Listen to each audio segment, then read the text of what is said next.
Warning, this video will contain spoilers for The Walking Dead Season 7, Episode 4 service, so do be cautious as you go ahead and watch this video. What is going on, everyone? This is NinjaGeek here, and welcome back to another episode of The Walking Dead Reviews. Let's get right into this 90-minute episode reviewing. So, of course, first we start off with Negan as he comes to the gates of Alexandria early, and Rick is questioning why he's coming this early since he said a week, and of course Negan says, well, I missed you, and then he actually calls it service as he enters through the gates because he killed a walker for Rick, looking at it in a different perspective, and he actually gives Rick Lucille to hold for the entire episode, which is somewhat symbolic in most part, but mostly it is very harsh on Rick because we could see it in his face, the harshness that he is feeling while he's holding that and while the saviors are all in Alexandria, and Lucille I think is meant to harness that because Negan comes in without notice essentially, and he gives Rick Lucille, right? And Lucille is supposed to be the symbol for, yes, you have to be accepting of us, so hold us, take us in, and that is exactly what's going to happen. But not only that, Lucille was what was used to kill two of his closest friends, Abraham and Glenn, as we do know, and as we should know, because if you didn't know, obviously that's what happened in the Season 7 premiere. And so that is essentially, obviously, Lucille was used to kill them, and this is bringing back some harsh times for Rick throughout the entirety of this episode of holding Lucille. The preview from last week showed Michonne taking some guns out of the fireplace, putting them in a bag. Actually, it was just one gun that was actually taken, as we later find out from the episode, it was taken from the Savior outpost that they had back all the way back from Season 6 before they even met Negan, and she takes that and starts practicing on a walker in this random field and ends up killing a deer on the way there. And then, but the thing that I really liked about that whole scene with Michonne in the field and trying to take down that walker is she missed a whole bunch of times with that rifle, but then she ended up getting the walker with the katana, and I love the jump cuts that they used there. It showed her frustrated, trying to pull the trigger and just missing every single shot, and then the katana comes down. It doesn't show a full swipe, but it shows the aftermath after the walker his face has been sliced in half, so I really like that jump cut to show a time progression, and then of course we saw the deer, so I really like that time progression and that whole scene within there. But not the best scene by far. There has been a ton more stuff within this episode that I truly enjoy, especially coming up towards the end. So let's get into the next thing. As if holding Lucille wasn't enough for Rick, now one of Negan's guys finds the camera that, of course, Rick was being interviewed on by Deanna when he first came to Alexandria, which was just a very different moment in the show, and comparing that to now, it's just very different how Rick has changed from that point, how he's saying how many people he's killed because he had to survive, and now we look at him now being taken over by Negan, and it's just a completely different sight.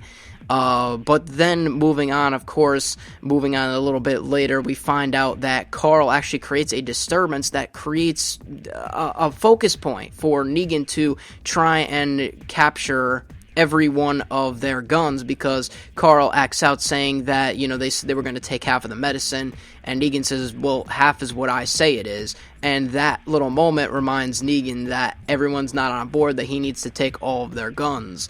And so Carl essentially, they probably were going to take the guns anyways, to be honest, at least sometime in the future, if not now, but Carl made it happen this much sooner, so it is kind of his fault for acting against it, and I would just say, in my own personal opinion, if I was in that situation, just don't even act out against Negan, because not even if he scares you or not, he has the manpower to defeat Rick's group, because there's no combined forces right now. He has the power, so they are defeated, and I would just accept that. I wouldn't be accepting of it, but I would have to accept it to move on. I love Negan's harsh but funny jokes. I think that he plays a great character on the show. Of course, Rick and all of the main cast members do as well, but Negan's character, it's either you hate to love him or you love to hate him, and I hate to love him because, yes, while he is a bad character and while he is meaning bad within the context of the show, and he is just that evil character. He plays such a great role, and I love him in The Walking Dead in this whole thing. But within this episode specifically, you know, I mean, in every episode he cracks jokes all the time, but this episode, you could really tell that he's cracking jokes all the time. You could really tell the type of personality that he is. And then we get further on into the episode when they're actually taking all the guns from them, and Olivia is the one who's in charge of keeping the guns all in stock and inventory, and 2 handguns are missing, and Negan ain't gonna have that. So he's gonna do things to make sure that those 2 handguns are found. And then we get to see Rick finally take somewhat of leadership again after all of this, because yes, this is the first episode after the premiere episode that we get to see Rick and his group, but we haven't really seen him take charge until now, and he gathers everyone into the church to try and figure out where these other 2 guns are, and he even comes out clean and admits that he's not in charge anymore. Negan is in charge, and I think that that's a very powerful statement, because he knows when speaking out to everyone in Alexandria that he is not that big of an influence anymore because Negan is in charge anymore, and he's accepting of that. Maybe not fully, but he has to accept it, just like I mentioned before. But we see him take charge here to try and figure out where these other 2 guns are, and I think it was a very important moment within the show. Rick starts searching through Spencer's house to find these hidden guns because he was not there at the meeting at the church, and nobody had the hidden guns, otherwise Olivia was going to die. And then something that was kind of a little offsetting from the episode, but really brought true balance to the show as a whole, was Father Gabriel, when he came out and said that, you know, I believe everything's going to go fine, he knows it, and we're going to continue on like normal.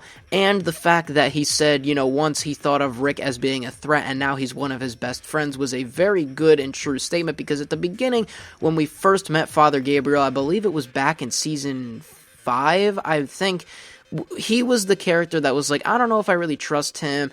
I might trust him a little bit, then he's kind of like off the rails. I don't really trust him now since he's not a fan of Rick, and then maybe, but now he really understands and gets Rick's leadership and tries to be his friend.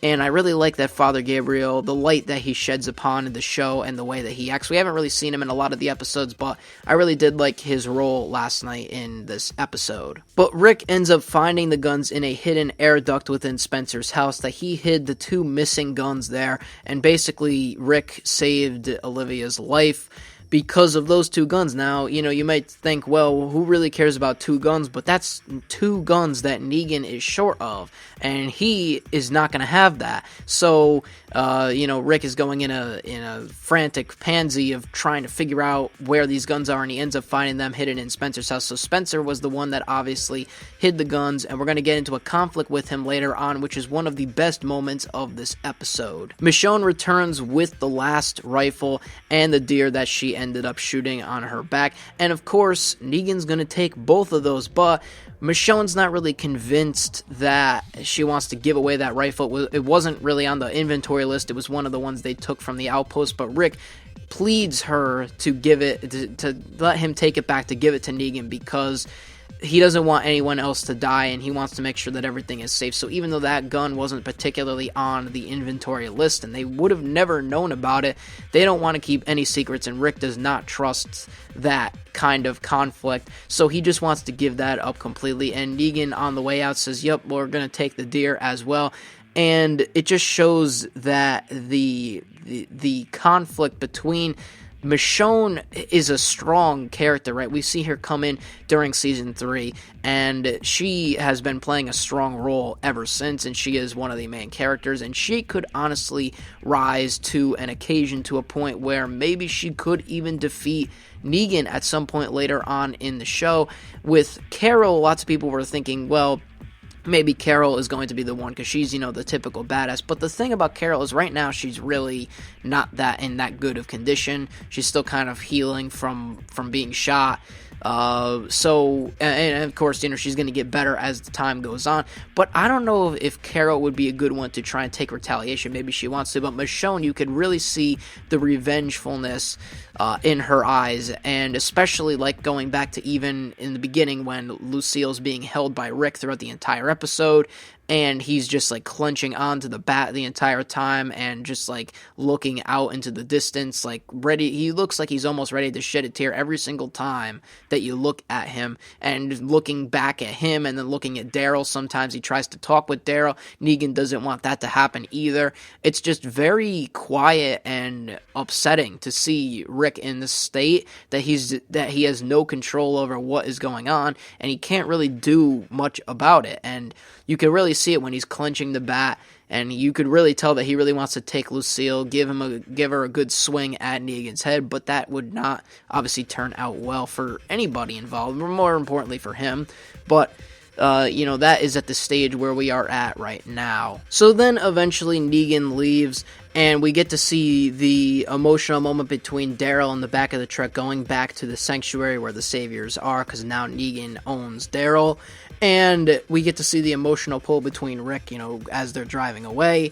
And the fact that you just get to see in the next shot a focus shot of Rick, then it blurs out in his perspective to the sign in the back, which specifically says, "Mercy for the lost, vengeance for the plunderers," which in other words means forgiveness for the lost, revenge for the robbers. And that makes complete perfect sense for that type of scenario. Revenge for the robbers, revenge for the people that are taking their stuff. And that's kind of a foreshadowing event as well that could happen in the future, where Rick and maybe even possibly the Kingdom, most likely, will get together, especially with what we talked about with Morgan and how they're hopefully going to be coming together and going to hopefully take revenge on the Saviors and for all that they've done. And this sign perfectly could be a foreshadowing event, but either way, even if it's not, and it's just there, it's a very impactful sign that Rick sees that sign, and I think that it gives him hope as it focuses back on him after he's looking at that sign as he walks away. It kind of gives him more hope that, something will come about, and maybe it's something from Father Gabriel that he said earlier before, that it's all going to just be a fine day, and we're going to carry on with our lives the day after the next day and the next day. That maybe that sign and Gabriel gives Rick still hope to keep, following on with this until something greater could potentially happen. The ending of this episode was the absolute best part. First of all, we have so much to cover within this ending that just from different shots to exactly what happens. And this part that I'm going to be talking about right now is a special shot that happens. So the ending part, Rick obviously says that he goes through Spencer's house, and Spencer kind of gets mad at him, and he's already mad at him for leading him into this direction that, now that they're living in this world with Negan. Spencer thinks that it's Rick's fault that they're doing this, and he blames Rick for, basically essentially Abraham and Glenn dying, and Rick specifically comes back, and you see the shot being drawn out as he's walking along with Spencer blurred out in the distance, and then it just cuts to a backhead shot of Rick saying, "Don't you ever do that to me again, or I will break your jaw. Do you understand?" And then answer yes. And so it's just like another moment where Rick is taking charge in himself, trying to control his people, even though he's being controlled by somebody else. But even aside from that, just the shot made it, just the actual physical way that it was filmed, from it being Rick walking away from Spencer, and then you just see the back shot, was like he's trying to shun what he did away, what Spencer just said away, and I really did like that part of the episode. It's one of the best parts of the episode, just in terms of filming goes. Before In the Woods, we got to see a little bit of Rosita, and I really didn't cover this part, but she left to try and find Daryl's bike with Spencer, and that's where Spencer was this whole time, so of course, Rick back there could not find the guns, and even if Spencer was back there, would he have given up those guns? I think he probably would have, to save a life, but maybe he might have hesitated a little bit, but he was with Rosita trying to get Daryl's bike back to give to the Saviors, and along the way she ends up going back to that part where Denise died so that she can get a weapon that dropped. Of course, it had no ammo in it, but she wants to make sure to give them every gun, and then at the end, she kind of flips around her saying, because she's saying essentially that, this isn't the life that we need to live, but then conflictions happen with Spencer, and she, at the end, wants Eugene to make her bullets, or rounds, I guess you could say. So we see Rosita stepping up to try and even conquer what is going on. We see Michonne, first of all, she's very strong. And we see her stepping up, and obviously she really does not like this at all. It's just you could see it in her eyes. But then we see Rosita, a character that you would really never think would do something like that. We see her step up and try and, do the little things, to say to Eugene, make me this, even though the harsh feelings are still set in mind about what did happen. And that's what happened at the end of the episode. She picked up the empty shell on the ground and walked to Eugene's house and asked for a round, and that's how the episode ended. But I wanted to talk about that first because there are 2 extra parts before that happens, and this is the best part of the show, not really in terms of camera work, I guess you could say, but in terms of the storytelling and Rick's acknowledgement. The first time, not only that we get to see Rick come and take charge again, but the first time ever since Shane died, we get to see Rick talk about Shane. Now, yes, in Season 4, Carl did bring up Shane, but Rick kind of shunned that away, if you do remember. It was after the prison fell, and Carl was really mad at Rick, and Carl tried to bring him up, and Rick just disregarded that whole comment. But this is the first time since we've seen Shane, or since Rick has ever talked about him, since Season 2 of the show. And he's here acknowledging, essentially in the speech that he gives to Michonne at the end, of why they need to carry on with this plan, why they need to continue on, is because of Judith, and he knows that Judith is not his rightful daughter. However, he needs to treat her like a daughter because obviously, Shane is not around anymore, Lori's not around anymore, and he knows for a fact that because, of course, he goes back and explains to Michonne, because Michonne has no idea, she hasn't been with Rick since the beginning, how Shane ended up getting Lori and Carl out of the city, and they got together because, they thought Rick was dead, and we all know this story, but it's interesting to see Rick speaking about it, how he's talking about his partner, his friend, yet for the first time in a long, long time. And we can see that in him, and how he really wants to protect Judith and teach her survival skills at the same time to grow up in this world and try and, conquer everything.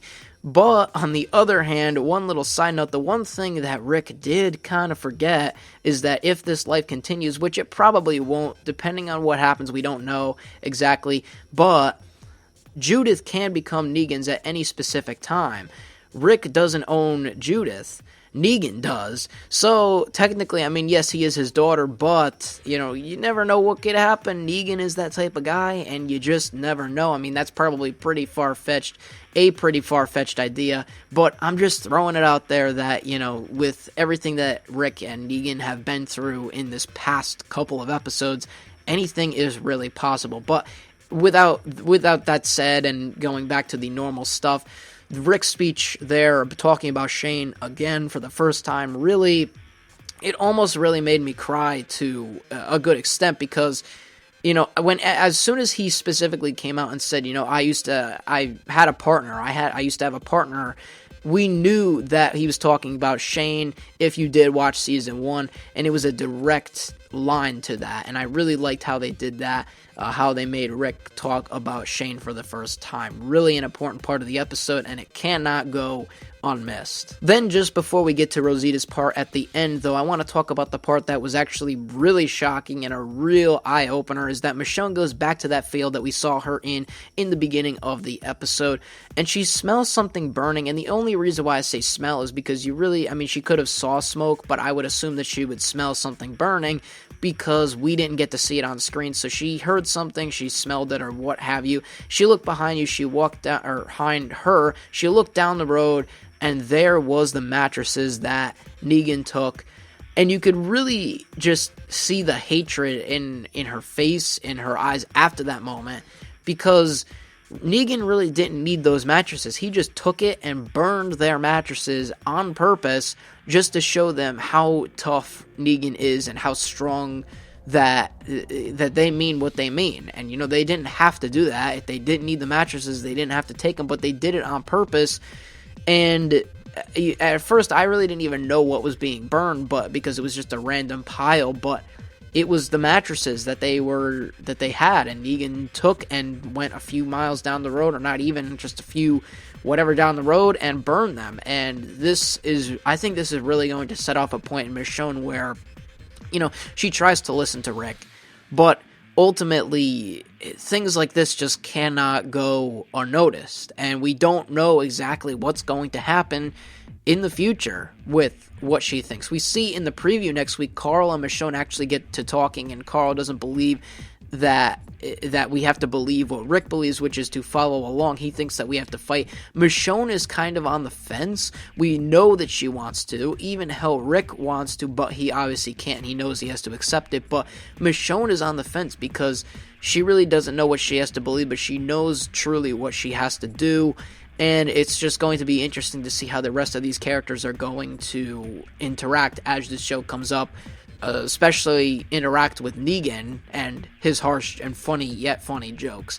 But moving on to next week's episode, we of course talked about the preview, but hopefully I think we get to see some more of the hilltop coming up and the actual lie that happened, because Father Gabriel made a fake hole to pretend that Maggie was dead. Just I don't know, he just randomly did that just to show that, to prove that Maggie wasn't there and so that she wasn't at the hilltop. Now, we don't know if Negan's going to eventually find out that she's alive. If he does, that's probably a bad sign, because that would be a huge lie. But we know that she's at the hilltop for now, and hopefully, I think we'll get to see more on that in the coming episode. So that's pretty much it for this episode. A really, really long one, but I hope you did enjoy, and let me know your favorite part of the episode down below. Mine either has to be that shot of Rick walking away from Spencer, and then you see the back of his head telling him that he's going to break his jaw. That was a really good camera shot, and the whole filming-wise, cinematography-wise, but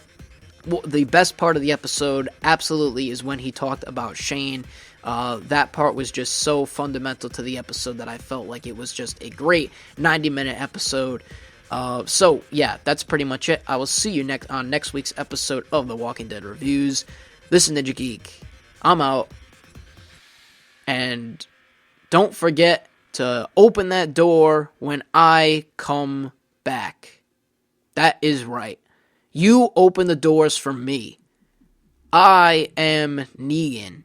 Who are you? I'm Negan. Who are you? I'm Negan. Who are you? You are Negan. I'm Negan. We all are Negan. And speaking of that, Daryl could not accept it. Rick actually wanted to take him back into their group now after he's taken everything. He asked kindly for Daryl back, but Daryl doesn't plead his way back. He doesn't want to accept that. And we know from last week's episode he doesn't want to accept that because he doesn't want to say he's Negan, because he doesn't want to fall for that. He knows he can't accept that for the actions that he caused in the past, of course, in the Season 7 premiere to get Glenn killed. And even we see Negan say that. We even see Negan come out and say, well, the first one, that was on me. That one had to happen. Lessons had to be learned. But the second one, that was on Daryl. And Daryl must be going through hell right now with his emotions, because he knows the actions of the consequences that he caused to happen. So, that was the end of that, and I went a little on there, but anyways, I'll talk to you next time. Don't forget to open up the door next time I come around next week, maybe sooner than later, you never know, but anyways, I'll see you then. This is NinjaGeek. I'm out, and easy peasy lemon squeezy.